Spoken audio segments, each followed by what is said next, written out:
Hi வணக்கம். நம்ம இப்போ ஒரு கூட்டுத்தொடர் வரிசையில் ஒரு சம் பார்க்கலாம். இது இந்த வருஷம் கேட்ட ப்ரீவியஸ் கொஸ்டின் தான் இது, சரிங்களா? ஒரு கூட்டுத்தொடர் வரிசையின் 6வது மற்றும் 8வது உறுப்புகளின் விகிதம் 7:9 எனில் அத்தொடரின் 9வது மற்றும் 13வது உறுப்புகளின் விகிதம் என்ன அப்படின்னு கேட்குறாங்க, சரிங்களா? ஸோ இந்த சம்மை நம்ம எப்படி போடலாம்னா, நமக்கு ஒரு பேசிக் ஃபார்முலா தெரியணும். கூட்டுத்தொடர் வரிசையோட ஃபார்முலா, பேசிக் ஃபார்முலா யூஸ் பண்ணி தான் நம்ம போடணும். ஸோ அப்போ அதனோட ஃபார்முலா நமக்கு தெரியணும். Tn = a + n - 1 × d. இந்த ஃபார்முலா கண்டிப்பாக தெரியணும். அப்போ தான் இந்த சம்மை நம்ம டச்சே பண்ண முடியும், சரிங்களா? இது பேசிக். இதில் டிஎன்ன்றது நம்ம எந்த டேர்ம் போட போகிறோமோ அந்த டிஎன். ஏன்றது முதல் உறுப்பு, ஃபஸ்ட் நம்பர். என்னன்றது நம்பர் ஆஃப் டேர்ம்ஸ் சொல்லுவாங்க. டின்றது டிஃப்ரென்ஸ், சரிங்களா? சரி, இந்த ஃபார்முலா யூஸ் பண்ணணும். அப்புறம் இன்னொரு கண்டிஷன் நமக்கு என்ன தெரியணும் அப்படின்னா, இந்த ஈஸ்ட் அப்படின்னு சொல்கிறாங்க இல்லையா, ரேஷியோ 7:9 அப்படின்னு கொடுத்துருக்காங்க. இந்த ஈஸ்ட்டுக்கு என்ன மீனிங்னா டிவைடட். இது உங்களுக்கு தெரியணும், சரிங்களா? ஸோ இதுதான் வந்து மீனிங்கு. ஸோ விகிதம் அப்படின்னா 7/9. இந்த ஜென்ரல் ஃபார்முலா யூஸ் பண்ணி தான் நம்ம இந்த சம்மை இப்போ நம்ம போட போகிறோம், சரிங்களா? சரி, இப்போ ஃபஸ்ட்டு வந்து என்ன சொல்லியிருக்காங்க, the ratio of 6th and 8th term of arithmetic, 6வது மற்றும் 8வது அப்படின்னு சொல்லியிருக்காங்க. அப்போது நான் டேரெக்டாக இந்த ஃபார்முலாலே அப்ளை பண்ணிடுறேன். அப்போ 6வது அப்படின்னா எனக்கு முதல் உறுப்பு இங்கே கொடுத்துருக்காங்களா, கொடுக்கல.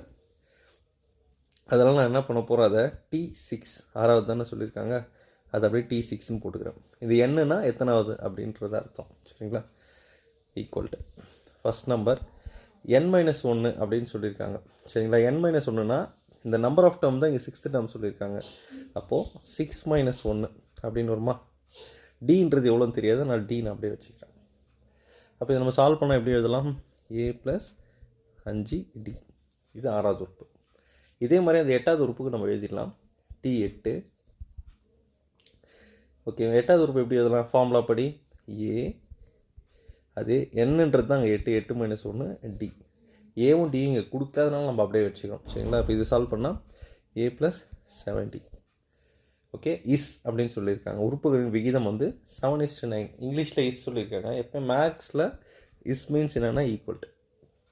அப்போ இந்த 6வது உறுப்பும் இந்த 8வது உறுப்பும் வந்து எதுக்கு ஈக்குவல்னால் அந்த ரேஷியோவுக்கு ஈக்குவலாக இருக்குது அப்படின்னு சொல்லியிருக்காங்க.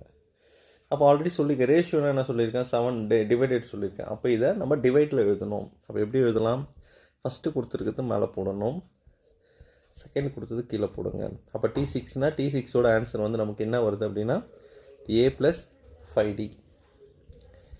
அதே போல் கீழே என்ன கொடுத்து நமக்கு T8 வந்து a + 7d. இதனுடைய ஒட்டுமொத்த வேல்யூ எவ்வளோ நமக்கு கொடுத்துருக்காங்க, 7/9. எப்போ இது கொடுத்துட்டாங்க, இதுதான் அவங்க கொடுத்த கண்டிஷன். இப்போ அவங்க என்ன கேட்குறாங்க அப்படின்னா 9th டேர்மும் 13th டேர்மும் கேட்குறாங்க. அதாவது என்ன கேட்குறாங்கன்னா, இங்கே போடுறேன் T9 அப்புறம் 13th T13, இது என்னன்னு கேட்குறாங்க, சரிங்களா? அதனுடைய விகிதம் தான் கேட்குறாங்க, ரேஷியோன்னு தான் கேட்குறாங்க. தமிழில் பாருங்கள் விகிதம், திரும்ப விகிதம்னா டிவைட். அப்போது T9/T13 நம்ம கண்டுபிடிக்கணும், சரிங்களா? அப்போ T9னா சேம் இதே ஃபார்முலா தான் யூஸ் பண்ண போகிறேன் நான். T9 ஈக்குவல் டு எப்படி எழுதலாம், T9 டேரெக்டாக எழுதுகிறேன் நான், ஏ. அப்போ n-1னா 9 - 1 8 டி. இது T9 வருமா? அதே மாதிரி T13 எப்படி வரும், ஏ + 13 - 1 12 டி. ஓகேவா? அப்போ இது ரெண்டே டிவைட் பண்ணிக்கலாம். T9/T13 equal to a + 8d, இங்கே a + 12d. ஓகே, இதை அப்படியே வச்சுக்கோங்க. இப்போ நம்ம இதுக்கு வந்து ரேஷியோ வேல்யூ கொடுக்கல, இதுதான் கண்டுபிடிக்கணும். இங்கே ஆல்ரெடி ரேஷியோ வேல்யூ கொடுத்துருக்காங்க. அப்போ அதனால் நம்ம இது முன்னாடி கண்டுபிடிச்சதை கொஞ்சம் சிம்பிளிஃபை பண்ணிக்கலாம், சரிங்களா? சிம்பிளிஃபை பண்ணால் இது வந்து கிராஸ் மல்டிப்ளை பண்ணணும். 9 இங்கே மல்டிப்ளை பண்ணணும், இந்த டேர்மை இந்த இடத்துல மல்டிப்ளை பண்ணி ஈக்குவல் கொடுத்து எழுதிக்கணும், சரிங்களா? இரேஸ் பண்ணிட்டு இங்கே எழுதுகிறேன்.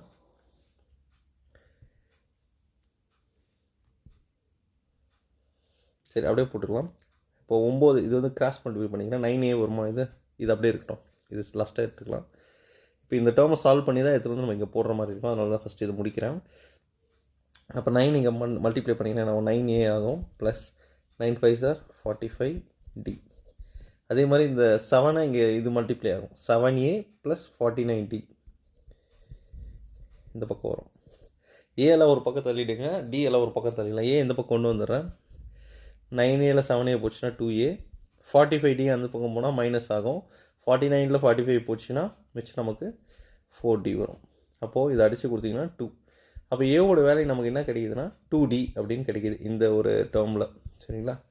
இப்போ இந்த ஏ ஈக்குவல் டு 2D அப்படின்னு நான் எடுத்துகிட்டு போய் இங்கே அவங்க கேட்ட கொஸ்டின்லாம் நான் சப்ஸ்டிடியூட் பண்ண போகிறேன். ஏன்னா அவங்க அதுதான் கேட்டிருக்காங்க. ஆல்ரெடி அங்கே என்ன இருக்குது, A + 8Dன்னு இருக்கா. அப்போ ஏக்கு பதில் 2D போடுங்க. இப்போ இந்த டேர்ம் பதில் 2D போட்டேன் ப்ளஸ் 8D. அதே மாதிரி கீழே இருக்கிற ஏக்கு பதில் 2D ப்ளஸ் 12D. இப்போ ரெண்டுமே DD தானே, இது அப்படியே ஆட் பண்ணிக்கலாமே. இது என்ன ஆகும், 10D ஆகும்.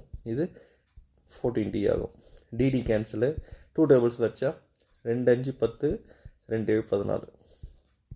இப்போ நம்ம ஆன்சர் வந்து என்னென்னா 5/7 வருது. ஸோ பை அப்படின்னா நமக்கு சொல்லியிருக்கேன் ஆல்ரெடி ஸ்டார்டிங்கில், பைனா ஈஸ்ட்டுன்னு அர்த்தம். அவர் answer will be option B. சரிங்களா? தேங்க்யூ.